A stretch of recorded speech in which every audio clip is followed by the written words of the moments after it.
Madam ನಮಸ್ತೆ. ಈಗ ನಮ್ಮ ರೈತರು ಅಡಿಕೆ ಹೆಚ್ಚಿದ ಮೇಲೆ ಅವ್ರ ಹತ್ರ ಏನು ವೇಸ್ಟೇಜ್ ಆಗಿ ಅಡಿಕೆ ಸಿಪ್ಪೆ ಬರುತ್ತಲ್ಲ, ಆ ಅಡಿಕೆ ಸಿಪ್ಪೆನ ರೈತರು ಯಾವ ಥರ ಅದನ್ನ ಉಪಯೋಗಿಸ್ಕೋಬೋದು? ಅಂದರೆ ಈಗ ಅದನ್ನ ಕೊಳಿಸಿ ಮತ್ತೆ ಲಾಸ್ಟಿಗೆ ಅದನ್ನ ಯಾವ ಥರ ಗೊಬ್ಬರ ಮಾಡ್ಕೊಳ್ಳೋದು ಒಂದು ಪ್ರೋಸೆಸ್ ಬಗ್ಗೆ ಹೇಳ್ತೀರಾ? ನಾನು ಡಾಕ್ಟರ್ ಸ್ವಾತಿ ಅಂತ. ನಾನು ಅಡಿಕೆ ಸಂಶೋಧನಾ ಕೇಂದ್ರದಲ್ಲಿ ಸಹಾಯಕ ಪ್ರಾಧ್ಯಾಪಕರಾಗಿ ಕಾರ್ಯನಿರ್ವಹಿಸ್ತಾ ಇದ್ದೀನಿ.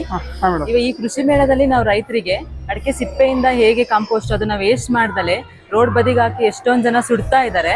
ಅದನ್ನ ಸುಡೋದ್ರಿಂದ ಪರಿಸರ ಮಾಲಿನ್ಯನೂ ಸಹ ಆಗ್ತಾ ಇದೆ. ಮತ್ತೆ ರೋಡಲ್ಲಿ ಓಡಾಡೋರಿಗೆ ಅಡ್ಡಿ ಆತಂಕಗಳಾಗಿ ಎಷ್ಟೊಂದ್ ಜನ ಅಪಘಾತಕ್ಕೆ ಒಳಗಾಗ್ತಾ ಇದ್ದಾರೆ. ಅದರಿಂದ ನಾವು ಉತ್ತಮವಾದ ಅಡಿಕೆ ಸಿಪ್ಪೆಯಿಂದ ಉತ್ತಮವಾದ ಕಾಂಪೋಸ್ಟ್ ಹೇಗ್ ಮಾಡ್ಬೋದು, ಅದನ್ನ ನಾವು ಹೇಗೆ ತಯಾರು ಮಾಡ್ಬೋದು ಅಂತ ಈ ಕೃಷಿ ಮೇಳದಲ್ಲಿ ನಾನು ತೋರಿಸ್ಕೊಡ್ತಾ ಇದ್ದೀವಿ. ನಾವು ಅಡಿಕೆ ಸಿಪ್ಪೆನ ಯೂಸ್ ಮಾಡಬೇಕು ಅಂತ ಅಂದ್ರೆ ಫಸ್ಟ್ ನಾವೇನು ಸುಲ್ದಿರ್ತೀವಲ್ಲ ಅಂತ ಅಡಿಕೆ ಸಿಪ್ಪೆನ 2 ತಿಂಗಳ ಕಾಲ ಬಿಸಿಲಲ್ಲಿ ಒಣಗಿಸ್ಬಿಟ್ಟು ಅಡಿಕೆ ಸಿಪ್ಪೆ ಈ ತರ ನಾರಾಗಬೇಕು. ಈ ನಾರಾಗಿರೋಂಥ ಅಡಿಕೆ ಸಿಪ್ಪೆನೇ ನಾವು ಉಪಯೋಗಿಸ್ಬೇಕಾಗುತ್ತೆ.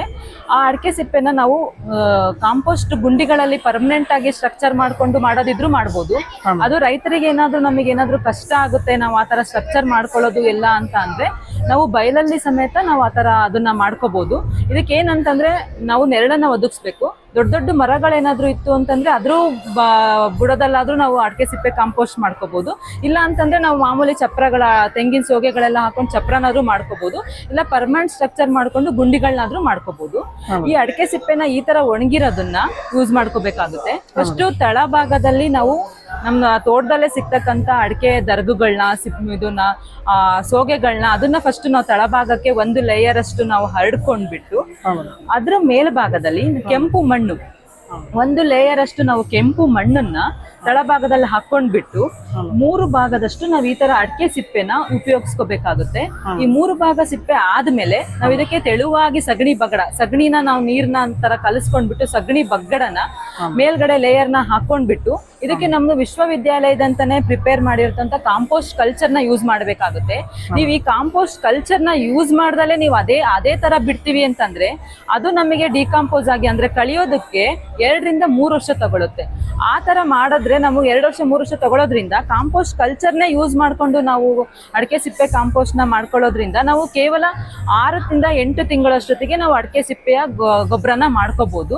ಸೊ ನಾವು ಈ ತರ ಕಾಂಪೋಸ್ಟ್ ಕಲ್ಚರ್ ಅಂತ ನಮ್ಮ ಯೂನಿವರ್ಸಿಟಿಯಲ್ಲಿ ಸಿಗುತ್ತೆ. ಇದರಲ್ಲಿ ಸೂಕ್ಷ್ಮಾಣು ಜೀವಿಗಳಾದ ಪ್ಲೂರೋಟಸ್ ಸಜಾರ್ಕಾಜು, ಫೆನೋರೋಟಿಕಿಟೆ ಕ್ರೈಸೋಸ್ಪೋರಿಯಂ ಮತ್ತೆ ಅಜೋಸ್ಪೆರಿಲುಮೆನ್ ಅನ್ನೋ ಸೂಕ್ಷ್ಮಾಣು ಜೀವಿಗಳ ಮಿಶ್ರಣದಿಂದ ಪ್ರಿಪೇರ್ ಆಗಿರೋ ಈ ಕಾಂಪೋಸ್ಟ್ ಕಲ್ಚರ್ ನ ನಾವು ಯೂಸ್ ಮಾಡ್ಕೊಂಡು ನಾವು ಮಾಡೋದ್ರಿಂದ ನಾವು 6 ರಿಂದ 8 ತಿಂಗಳಲ್ಲಿ ನಾವು ಕಾಂಪೋಸ್ಟ್ ನ ರೆಡಿ ಮಾಡ್ಕೋಬಹುದು. ನಾವು ಈ ತರ ಲೇಯರ್ ಬೈ ಲೇಯರ್ ಹಂತವಾಗಿ ಮತ್ತೆ ನಾವು ಇದ್ರ ಮೇಲೆ ಮತ್ತೆ ಕೆಂಪು ಮಣ್ಣು ಮತ್ತೆ ಸಗಣಿ ಬಗ್ಗಡ ಮತ್ತೆ 3 ಲೇಯರ್ ಅಷ್ಟು ನಾವು ಅಡಿಕೆ ಸಿಪ್ಪೆನ ಈ ತರ ನಮಗೆ ಎಷ್ಟು ಹಂತವಾಗಿ ಹಾಕೊಂಡ್ಬಿಟ್ಟು ಸೂಕ್ಷ್ಮಾಣು ಜೀವಿಗಳ ಮಿಶ್ರಣ ಮಾಡ್ಬಿಟ್ಟು ಇದಕ್ಕೆ ನಾವು ತೇವಾಂಶ ಮೇಂಟೈನ್ ಮಾಡ್ಲೇಬೇಕಾಗುತ್ತೆ.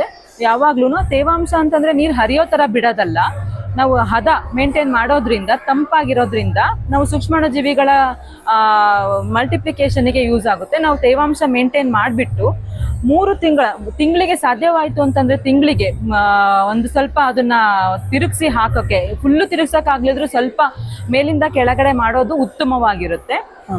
ಅದನ್ನ ಮಾಡಿ ಇದನ್ನ ಮಾಡಿ 3 ತಿಂಗಳ ನಂತರ ನಾವು ಅದೇ ಗುಂಡಿಗಳಿಗೆ ಎರೆಹುಳುಗಳನ್ನ ಬಿಟ್ಟ ಮೇಲೆ ಯಾವುದೇ ರೀತಿ ನಾವು ಮೀನ್ಸ್ ಸಲ್ಕೆಯಲ್ಲಿ ನಾವು ಅದನ್ನ ಮತ್ತೆ ತಿರುಗಿಸಿ ಹಾಕೋದು ಅವಶ್ಯಕತೆ ಇರಲ್ಲ.